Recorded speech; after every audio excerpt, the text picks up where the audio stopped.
बिस्मिल्लाहिर्रहमानिर्रहीम, अस्सलाम वालेकुम। मैं हूं बिशारत राजा, मेरे साथ मौजूद है सईद बलोच साहब।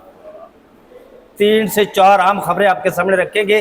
एक खबर तो वो है जो इमरान खान साहब की रिहाई के मामले के हवाले से है और ज़मानत का केस है, और वो मशहूर केस राव में के मुकदमात में लाहौर हाई कोर्ट के जस्टिस, क्या नाम है जस्टिस का जी, सैयद शहबाज अली रिजवी साहब, उन्होंने ये फैसला महफूज किया है, बल्कि फैसला लिखवाना शुरू कर दिया है कि उन्होंने कहा कि ये फैसला सुनाएंगे। ये केस है, वो 8 मुकदमात हैं, लेकिन सईद बलोच साहब इस केस के साथ मियां महमूद रशीद साहब, एजाज चौधरी, डॉक्टर यास्मीन राशिद और साहिबा और दीगर के केसेस भी जुड़े हुए हैं। ये पूरी इन्फॉर्मेशन मैं आपके साथ रखता हूँ, फिर सईद बलोच साहब का इस पर तबसरा लूंगा। और फिर दूसरी खबर नाज़रीन आपको बताते हैं कि ईरान और इजराइल वाले मामले में, अमेरिका वाले मामले में जो स्ट्राइक किया, उसको लेकर एस्टैब्लिशमेंट और नून लीग के बीच इख्तलाफात सर उठाने लगे हैं, और ये इख्तलाफात नॉमिनेशन के हवाले से हैं। हुकूमत पर शदीद तीन दबाव है कि ट्रंप को जो नोबल इनाम के लिए, अमन के नोबल इनाम के लिए नामजद किया है हुकूमत ने, उसे वापस लिया जाए नॉमिनेशन, लेकिन स्टैब्लिशमेंट का दबाव है कि वो वापस नहीं लेना है। इस पर बात करेंगे, फिर आपको बताएंगे कि बिलावल भुट्टो जरदारी ने भी बोल पड़े हैं, और उन्होंने ये कहा है जी कि पाकिस्तान तहरीक इंसाफ अपनी हिकमत अमली तब्दील करे। हिकमत अमली तब्दील करने से मुराद ये क्या, मतलब ये बताएंगे आगे चलकर कि उन्होंने हिकमत अमली तब्दील करने के हवाले से क्या बात की है, इस पर बात करेंगे। और फिर साथ उन्होंने ये भी कहा कि हम बजट के मामले पर पहले वो बड़ा उछल कूद रहे थे जी कि हम ये करेंगे, हम वो करेंगे, लोग नहीं छोड़ रहे। उन्होंने कहा जी कि हमारे नून लीग और हमारे बीच में जो इख्तलाफात थे ख़त्म हो गए और हम उसको वोट देंगे। सईद बलोच साहब, सबसे पहले मैं इमरान खान की जो जमानतों वाला मामला जो है ना, वो पूरी खबर नाज़रीन के सामने रखता हूँ। ये लाहौर हाई कोर्ट ने इमरान खान की 9 मई के 8 मुकदमात में जमानत की दरख्वास्तों पर फैसला कर लिया है। जस्टिस सैयद शहबाज अली रिजवी की सरबराही में 2 रुकनी बेंच ने जमानत की दरख्वास्तों पर समाअत की। अदालत ने वकला के दलाइल के बाद फैसला महफूज कर लिया है। लेकिन इसके साथ एक और खबर है, इमरान खान इसी के साथ जुड़ी हुई। इमरान खान की जमानतों पर दलाइल देते हुए गुज़श्ता समाअत पर प्रोसिक्यूटर ने इंकशाफ किया था कि मिलिट्री ट्रायल में जिन मुल्ज़मान को सजाएं सुनाई गई, उनका तहरीरी फैसला आज तक जारी नहीं हो सका। बस एक लेटर जारी हुआ जिसमें सजा की मुद्दत का फैसला लिखा हुआ है।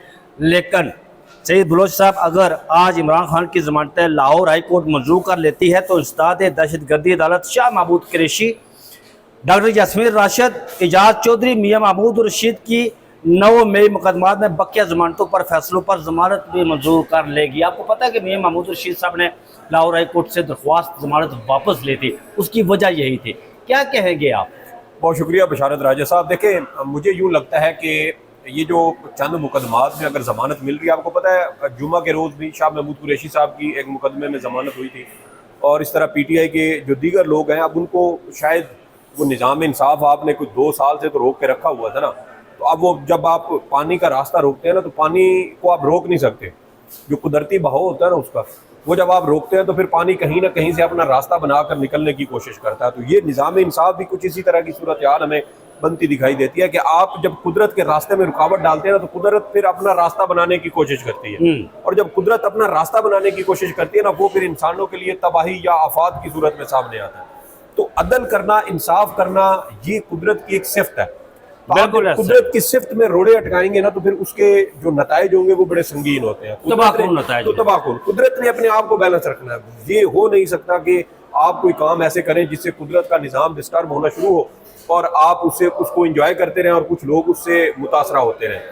तो ये जो रोड़े गुज़श्ता 2 साल से अटकाए गए, अब उसको अगर ये देखा गया, दबाव आया, वैसे भी इस वक्त आप देखें कि इस्टेब्लिशमेंट कुछ ऐसे मामलात में उलझी हुई है कि शायद उस साइड पे पूरी तवज्जो उनकी नहीं आ रही, जिसकी वजह से PTI को यहाँ से हमें कुछ रिलीफ मिलता दिखाई देता है। लेकिन एक खदशा मुझे यहाँ पर यह भी महसूस होता है कि शायद हमारी इस्टेब्लिशमेंट किसी बड़ी छलांग की तैयारी भी ना कर रही हो।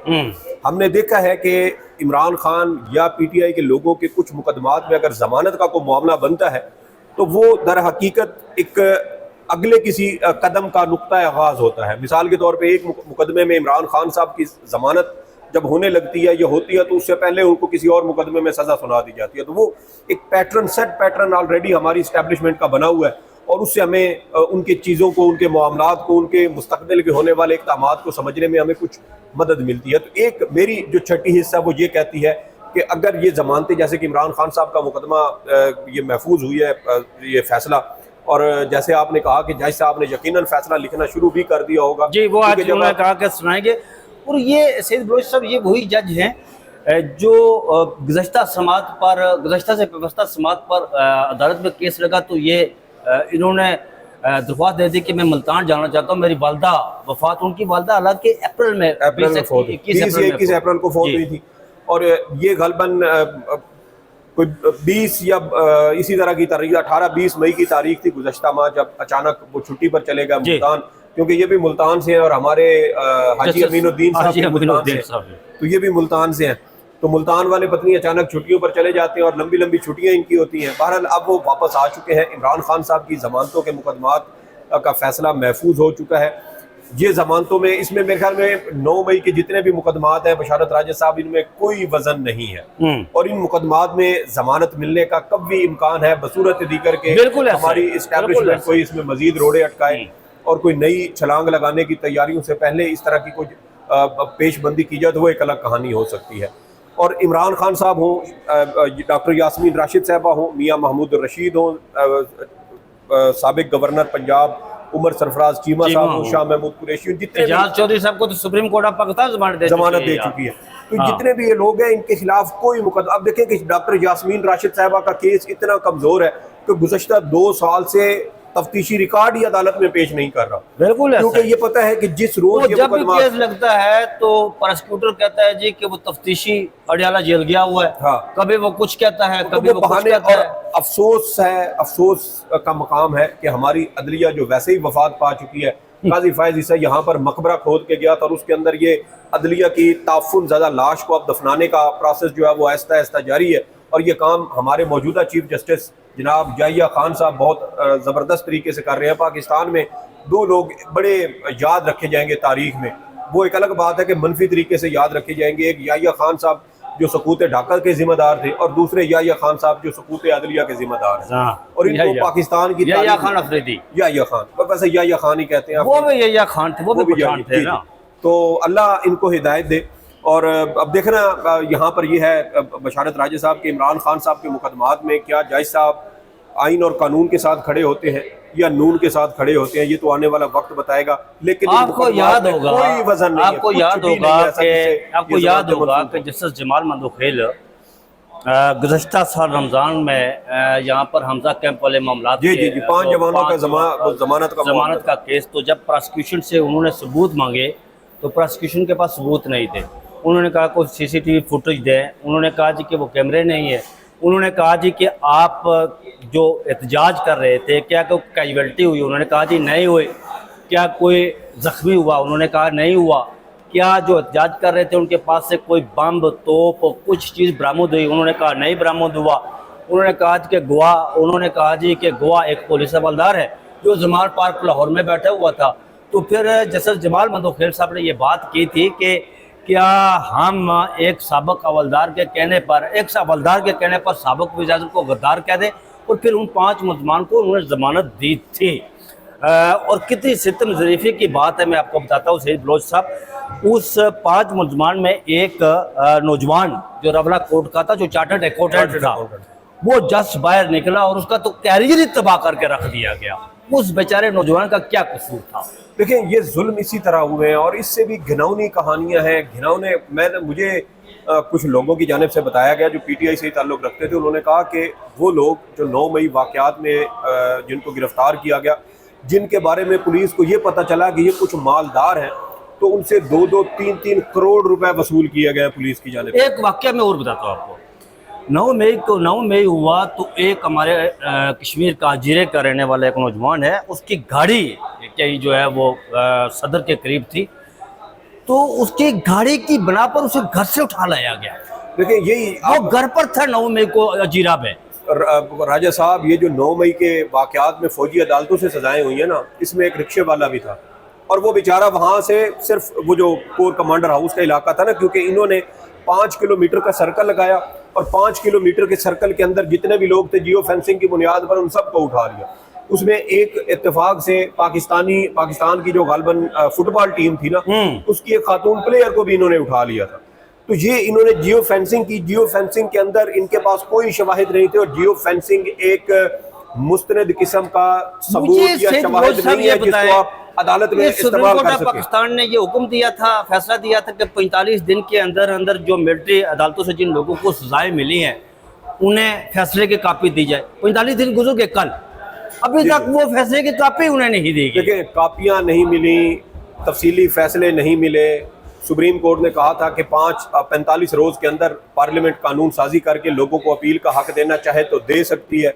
वो कानून साजी नहीं की गई। मैंने जब ये फैसला आया था तो उस फैसले के तकरीबन एक हफ्ते के बाद ही मुझे किसी ने कहा कि भाईजान इनको अपील का हक नहीं दिया जाएगा, कोई कानून साजी नहीं की जाएगी। और जराए कौन से थे?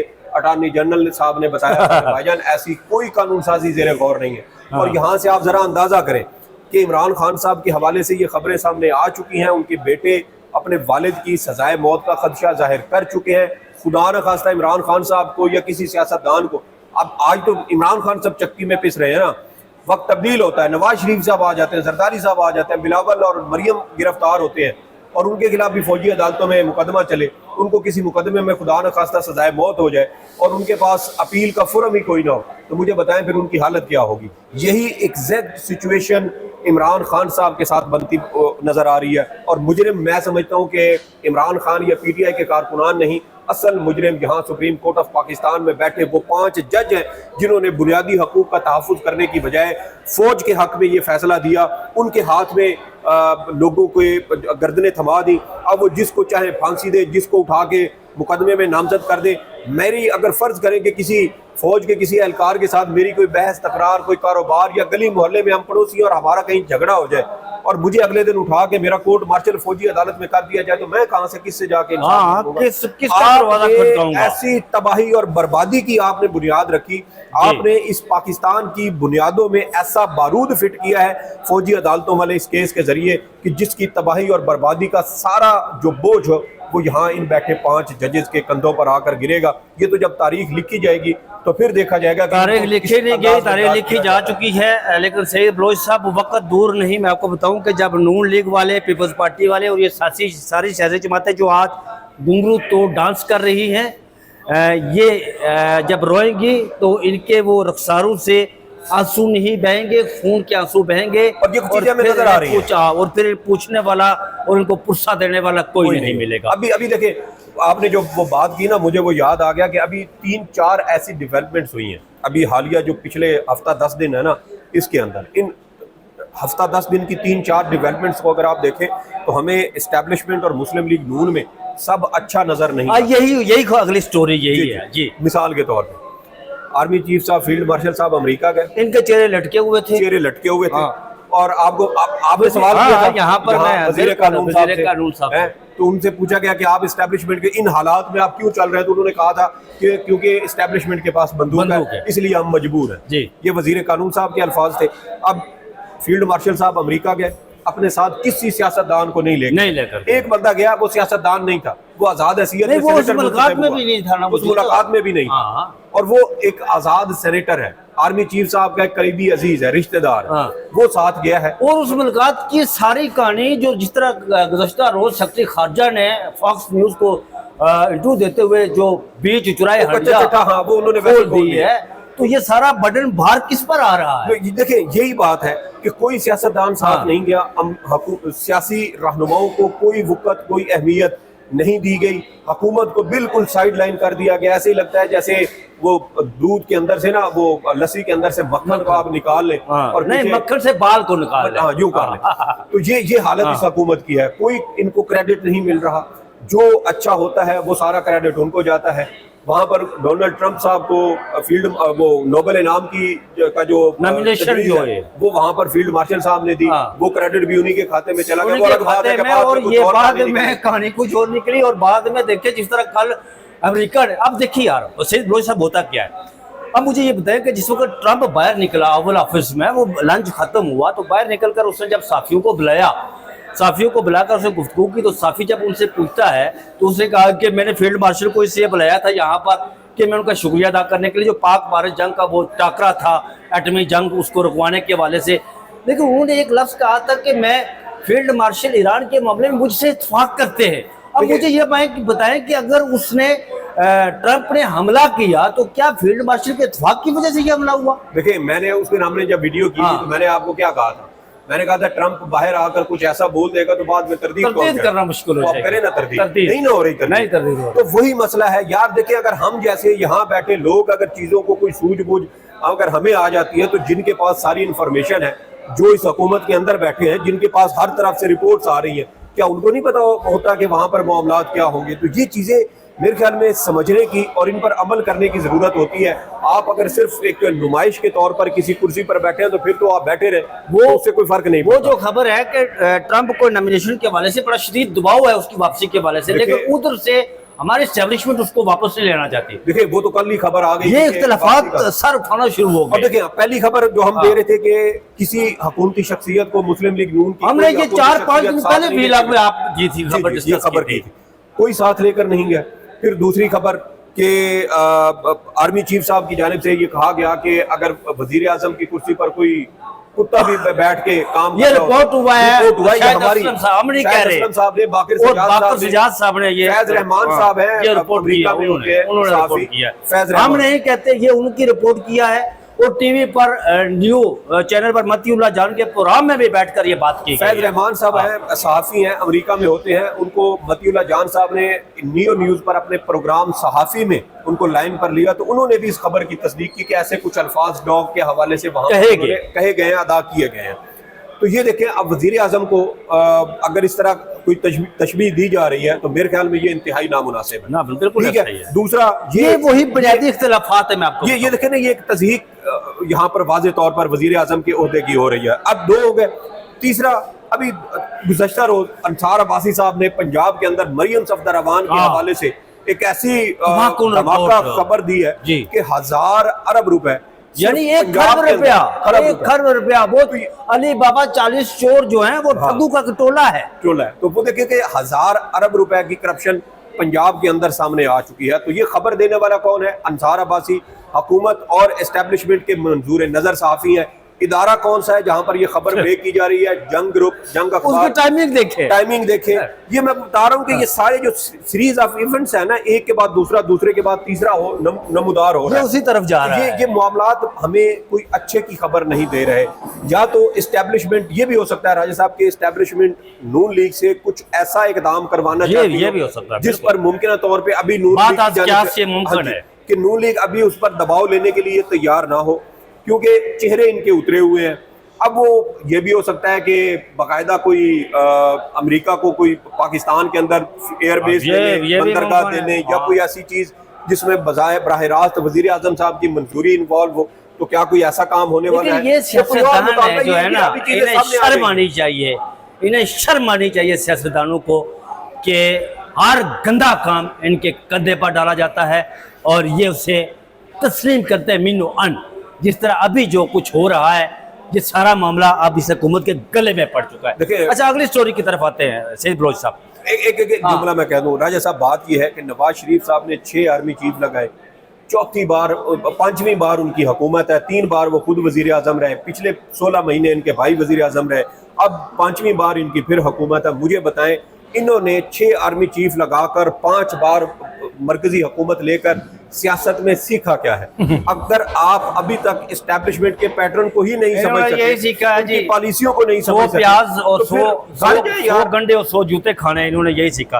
बिलावल भुट्टो जरदारी ने कहा जी सईद बलोच साहब के पाकिस्तान तहरीक के इंसाफ अपनी हिकमत अमल तब्दील करे। 1 से 2 मिनट में इस पर आपका तबसरा लूँगा, 19 मिनट हो गए। उन्होंने कहा कि वो हर वक्त कैदी नंबर 804 की रिहाई की बात करते और वोट के हवाले से, बजट के हवाले से उन्होंने कहा जी कि हम हुकूमत के साथ खड़े हों। देखें, ये तो हमें पहले पता था कि मुस्लिम लीग नून और पीपल्स पार्टी ये दोनों एस्टेब्लिशमेंट की ताबेदार हैं, ये उनके आगे चूँ चाँ कर ही नहीं सकते। और ये थोड़ी सी नौटंकियाँ होनी थी। पीपल्स पार्टी के कुछ मुतालबात थे जिस पर शायद वो अड़े हुए थे, वो मुतालबात यकीनन हुकूमत ने पूरे कर दिए होंगे, एस्टेब्लिशमेंट ने तहफ़्फ़ुज़ात दूर कर दिए होंगे, जिसकी वजह से वो बजट की मंजूरी पर वो तैयार हो चुके हैं। वरना अभी 3-4 दिन पहले आप चले जाएं पीछे, और उस वक्त मुस्लिम लीग नून और पीपल्स पार्टी के दरमियान किस तरह की सियासत हो रही थी वो हमारे सामने है। इमरान खान साहब ने 2009 नेहरू में वाला कहा मामला भी हमारे सामने है हमारे यार, सामने क्या करते हैं। 2009 में इमरान खान साहब की जानिब से कहा गया था कि नून लीग और पीपल्स पार्टी दोनों एक ही सिक्के के दो रुख हैं, दोनों नूरा कुश्ती करती हैं। और इमरान खान साहब के ये अल्फाज बात आज सच साबित है। 16 साल के बाद हर सच साबित हो रहे हैं।